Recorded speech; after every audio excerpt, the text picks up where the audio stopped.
Stop everything you are doing for a moment and reflect. Who has never felt the burning shame of losing control of their own emotions? Who hasn't shouted, cried, or exploded, only to realize that people now look at them with disdain or even fear, but never with respect? Many try to convince themselves that this is a sign of authenticity, but a great philosopher had a more brutal name for it: slavery. And yes, this radical statement hurts, but it is necessary.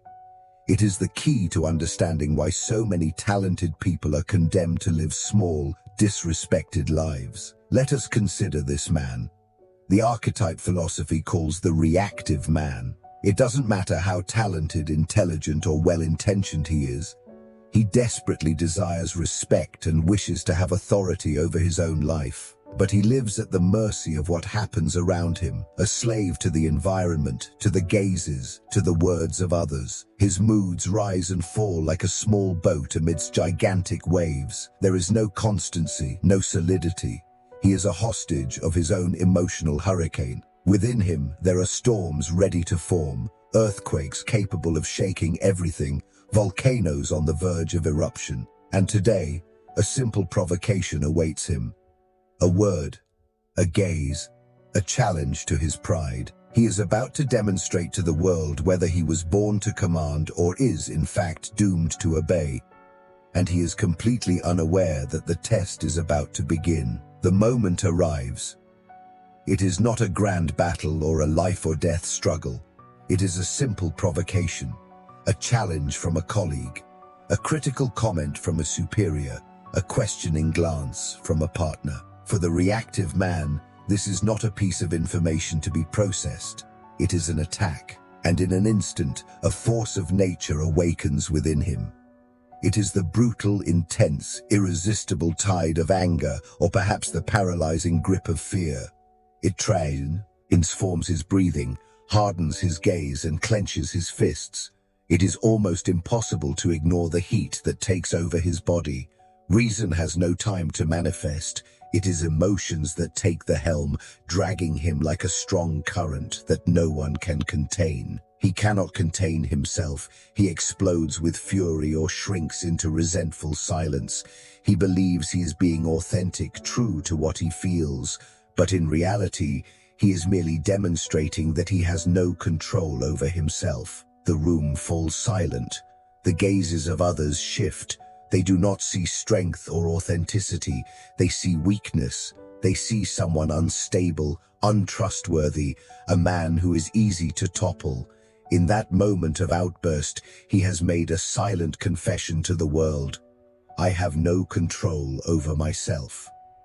And this confession is the ruin of genuine respect. What he fails to understand is the darker truth. The one who provoked him is now his master. By knowing which button to press, they can manipulate him at will. He has become predictable, a toy in the hands of whoever knows how to provoke him. He is a puppet, and his strings have just been pulled for all to see. But is this the end of the story? Is he forever doomed to be a slave to these forces that run through his veins? Or is there another path? A path that requires a brutal confrontation, not with the provoker, but with the chaos inside himself. The silence that follows the outburst is louder than any explosion.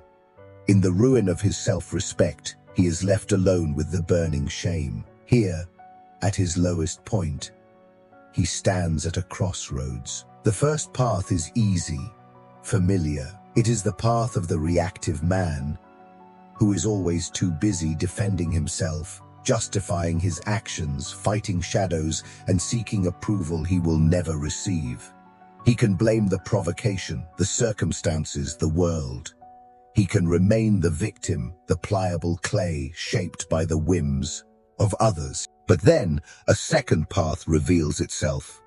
It is a terrifying path, for it leads not outward in blame, but inward in judgment. It forces him to confront the dark truth. He was not a victim of circumstance. He was a hostage of his own passions. He sees the raw, untamed force of his emotion.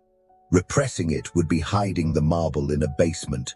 Reacting was letting it destroy everything. For the first time, he considers the third option, to become the sculptor. This is the flicker of the will to power. Not the vulgar desire to dominate others, but the vital, creative force to overcome oneself. It is the choice to look into his own chaos and shape it, rather than be shaped by it. The choice between the reactive man who is commanded and the active man who creates. Will he remain a slave to his impulses, or will he pick up the chisel and begin the grueling work of shaping himself into something strong and respectable? He chooses the path of the sculptor. This journey is not simple. It requires the courage to abandon the comfort of victimization and stop blaming the world for the chaos that resides within. He still feels the brutal force of anger, but he now sees it as raw material.